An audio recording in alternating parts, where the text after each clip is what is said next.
Shalom pemirsa CBN Indonesia dimanapun Anda berada, senang sekali kita boleh bertemu kembali dalam acara pembacaan buku bersama Tuhan di waktu fajar.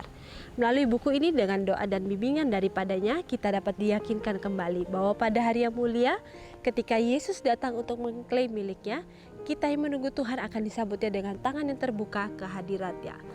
Dan pada saat ini bacaan kita berada di halaman 361 yang berjudul Langit Tidak Terukur, Apalah Manusia Itu. Dan kita masuk dalam pembacaan ayatnya yang terdapat dalam Mazmur 8 ayat 4 dan 5. Jika aku melihat langitmu, buatan jarimu, bulan dan bintang-bintang yang kau tempatkan, apakah manusia sehingga engkau mengingatnya? Apakah anak manusia sehingga engkau mengindahkannya? Dan kita masuk dalam pokok pembacaannya. Manusia telah menjadi begitu rusak oleh dosa sehingga mustahillah baginya dalam dirinya sendiri untuk menjadi selaras dengan Dia yang keadaannya suci serta penuh kebajikan. Tetapi Kristus setelah menebus manusia dari hukuman dapat memberikan kuasa ilahi untuk dipersatukan dengan usaha manusia. Dengan demikian anak-anak Adam yang berdosa itu sekali lagi bisa menjadi anak-anak Tuhan. Tertulis dalam buku Alfa dan Omega jilid 1 halaman 63. Jadi bagaimana di sini dikatakan bahwa manusia itu telah begitu rusak, tetapi Tuhan tidak pernah membiarkan manusia itu untuk rusak begitu saja. Dan di sini dikatakan adalah mustahil baginya dalam dirinya sendiri untuk mencapai selaras dengan Dia yang adalah suci. Jadi itulah kuasa daripada Tuhan. Ia mau memberikan kasih-Nya kepada manusia yang jatuh ke dalam dosa ini, supaya manusia yang jatuh ke dalam dosa ini akhirnya bisa mempunyai sebuah pengharapan untuk menjadi selaras kembali dengan kesuciannya yaitu. Dan di sini juga dikatakan bahwa Kristus setelah menebus manusia dari hukuman dapat memberikan kuasa untuk mempersatukan usaha manusia dengan kuasa ilahi. Dan itu adalah berkat yang kita bisa terima ketika kita mau untuk menjadi bagian daripada kasih Tuhan itu. Seringkali Tuhan sudah memberikan kasih-Nya, tetapi kitalah yang tidak mau menyambut kasih daripada Tuhan itu dalam kehidupan kita. Seringkali Tuhan sudah mengetok dalam kehidupan kita untuk meminta kepada kita dibukakan pintu, tetapi seringkali kitalah tidak mau membukakan pintu hati kita dan membiarkan Tuhan masuk dalam kehidupan kita. Seringkali kita menutup rapat-rapat karena kita tahu bahwa kedatangan Tuhan itu dalam kehidupan kita itu tidak mudah untuk kita lalui, karena pasti akan mengikis segala kedagingan kita. Tetapi ketika kita mau berusaha hari demi hari, Tuhan akan memberikan kepada kita kemampuan untuk kita bisa bertumbuh dan kita bisa menjadi kawan sekerja dengan Dia. Lalu di sini dikatakan bahwa dengan demikian anak-anak Adam yang berdosa itu sekali lagi bisa menjadi anak-anak Tuhan. Dan itu adalah janji daripada Tuhan bahwa kita bisa menjadi anak-anak Tuhan ketika kita mau untuk memberikan diri kita menyambut kasih daripada Tuhan itu dalam kehidupan kita. Alam memberikan kesaksian tentang Tuhan.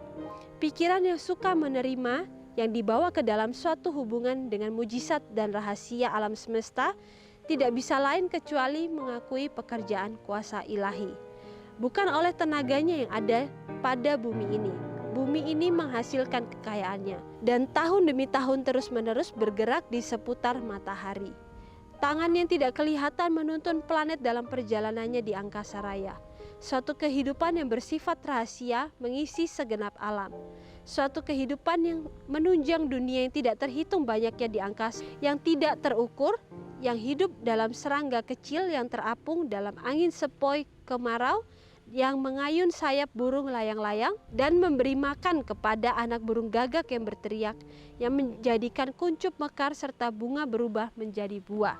Tertulis dalam buku Seri Membina Keluarga jilid 3 halaman 87 dan 84. Jadi di sini dikatakan bahwa tidak ada pekerjaan yang tidak bisa mengakui kekuasaan ilahi itu. Dikatakan bahkan alam pun akhirnya menguasai kekuasaannya. Bahkan di sini dikatakan bahwa tangannya itu yang tidak kelihatan itu menuntun planet dalam perjalanannya. Jadi bagaimana planet kita ini masih bisa berjalan sampai saat ini, kehidupan masih ada di dunia ini, itu juga karena campur tangan daripada Tuhan. suatu kehidupan yang bersifat rahasia mengisi alam. Seringkali kita tahu bahwa banyak hal yang tidak bisa kita jelaskan dari kehidupan kita di dunia ini, dan itu adalah rahasia alam atau rahasia Tuhan sendiri. Tetapi bagian kita adalah kita menerimanya untuk saat ini, dan kita bisa mencatat segala pertanyaan-pertanyaan kita untuk kita tanyakan nanti ketika kita masuk dalam kerajaan surga. Tetapi kita harus memastikan diri dulu apakah kita benar-benar mau untuk berusaha untuk menjadi layak bagi kerajaan surga itu. Karena kita tahu bahwa di dalam surga itu tidak ada yang bercacat celah. Dan apakah kita mau untuk menjadikan diri kita juga menjadi manusia-manusia yang tidak mempunyai cacat celah. Tetapi berdasarkan kekuatan kita sendiri, kita tidak mungkin untuk mencapai titik tersebut. Tetapi kita bisa untuk berusaha hari demi hari, dan Tuhanlah yang akan menyempurnakannya. Karena setiap manusia itu mempunyai pertumbuhan yang berbeda, dan Tuhan akan menyempurnakan sesuai dengan kapasitas yang Tuhan sudah standarkan bagi kehidupan kita masing-masing. Lalu di sini juga dikatakan bahwa dalam hidup serangga yang kecil yang terapung dalam angin, Tuhan juga ikut andil atau Tuhan juga mengizinkan. Dan di sini juga dikatakan bahwa dalam setiap angin yang mengayunkan sayap burung layang-layang, juga terhadap memberi makan kepada anak burung gagak yang berteriak, dan juga menjadikan kuncup mekar serta bunga berubah menjadi buah. Itu semua adalah kasih dan karunia yang Tuhan berikan untuk terjadi dalam kehidupan kita. Bagaimana burung gagak pun tidak dibiarkan untuk mati kelaparan. Tuhan selalu berusaha untuk memberi makan. Bahkan Alkitab pun mengatakan burung pipit pun Tuhan pelihara. Apalagi kita yang dikatakan adalah biji mata Tuhan. Kita tahu bahwa Tuhan itu mati untuk manusia, bukan untuk binatang-binatang itu. Tetapi binatang-binatang yang kecil ini pun tidak lepas dari pandangan Tuhan. Bagaimana Tuhan selalu menjaga mereka sehingga mereka akhirnya bisa berkembang, dan akhirnya mereka bisa menjadikan sukacita bagi kita. Ketika kita melihat burung-burung itu, kita akan melihat bagaimana kasih Tuhan dalam kehidupan mereka. Dan itu juga adalah sebuah janji bagi kehidupan kita, bahwa Ia juga tidak pernah akan meninggalkan kita. Ia pasti akan memberikan yang terbaik dalam kehidupan kita. Tetapi seringkali yang terbaik bagi Tuhan, di mata Tuhan itu seringkali bukanlah yang terbaik di mata kita. Karena mata kita hanya melihat yang hanya di depan mata kita saja. Tetapi mata kita tidak bisa melihat yang jauh ke depan. Tetapi kita tahu bahwa Tuhan kita itu adalah Alfa dan Omega. Ia tahu yang awal hingga sampai kepada yang akhir. Semuanya itu terbuka dengan jelas di hadapan Tuhan tanpa ada yang tersembunyi sekalipun. Jadi bagaimana di sini dibutuhkan sebuah penurutan, sebuah kepasrahan, dan disinilah kita diajarkan bagaimana kita bergantung sepenuhnya hanya kepada Tuhan. Karena kita tahu ketika kita memberikan diri kita sepenuhnya kepada Tuhan, maka Tuhan akan bekerja dalam kehidupan kita. Dan melalui kehidupan kita itulah kita bisa belajar bagaimana Tuhan itu selalu memelihara kita, dan Tuhan tidak pernah meninggalkan kita.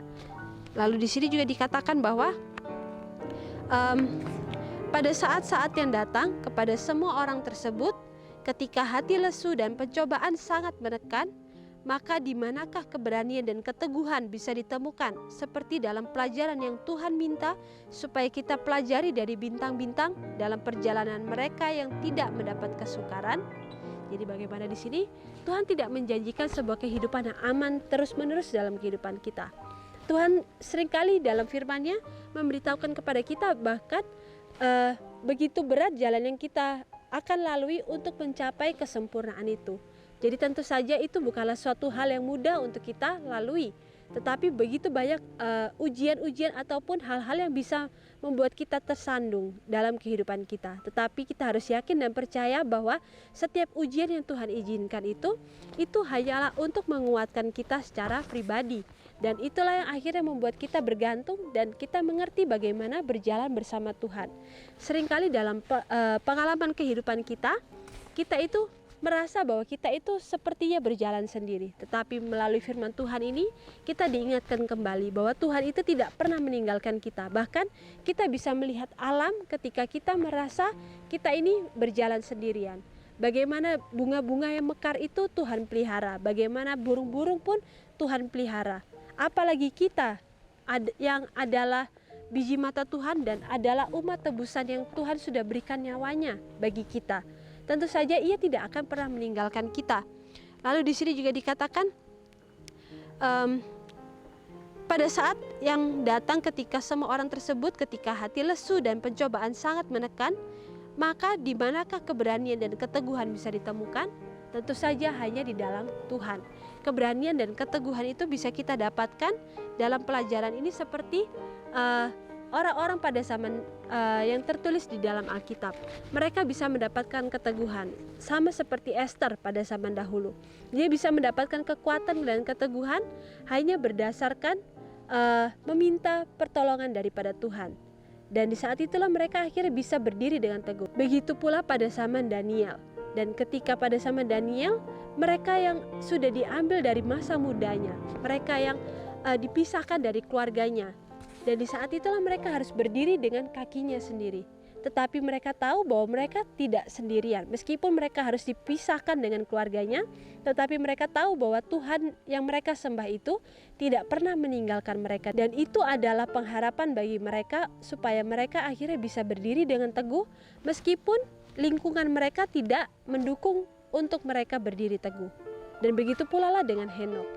Itu adalah contoh-contoh daripada firman Tuhan yang boleh kita pelajari dan boleh kita baca, sehingga itu juga akhirnya bisa kita praktekkan dalam kehidupan kita. Karena itu adalah kekuatan bagi kita mungkin ketika kita merasa diri kita ini lemah. Karena kita tahu bahwa janji Tuhan itu ada pada zaman para nabi, begitu pula itu akan terjadi juga pada zaman kita yang hidup di akhir zaman ini. Kita tahu bahwa kehidupan kita di akhir zaman ini begitu banyak cobaan ataupun hal-hal yang pasti tidak terpikirkan oleh pikiran manusia untuk kita lalui. Tetapi firman Tuhan sudah memberitahukan kepada kita melalui firman-Nya bahwa segala hal yang akan kita lalui itu pasti akan bisa kita lalui, meskipun itu adalah hal-hal yang sangat sulit untuk kita lalui. Tetapi bersama Tuhan tidak ada sesuatu yang mustahil untuk kita bisa capai, dan melalui Tuhanlah kita bisa mendapatkan kelegaan dari setiap kesesakan kita. Dan sampai disinilah pembacaan kita saat ini, dan biarlah apa yang kita dengarkan saat ini boleh menjadikan kekuatan dan sukacita dan juga pembelajaran bagi kita masing-masing, bahwa sama seperti kita bisa belajar dari alam, bagaimana burung dipelihara, bagaimana bunga juga dijagai oleh Tuhan, begitu pula dengan kehidupan kita. Kita selalu disentuhan daripadanya ketika kita merasa kita hidup dengan penuh kesesakan dalam kehidupan kita. Dan Tuhan tidak akan pernah untuk ingkar atau melalaikan kita, karena Ia pasti akan mendapati janjinya. Ia pasti akan memberikan malaikatnya atau memberikan bantuan daripada surga untuk boleh memampukan kita melewati segala ujian atau pencobaan yang mungkin ada di depan kita. Dan sampai bertemu kembali dalam acara pembacaan-pembacaan selanjutnya. Shalom, Tuhan memberkati.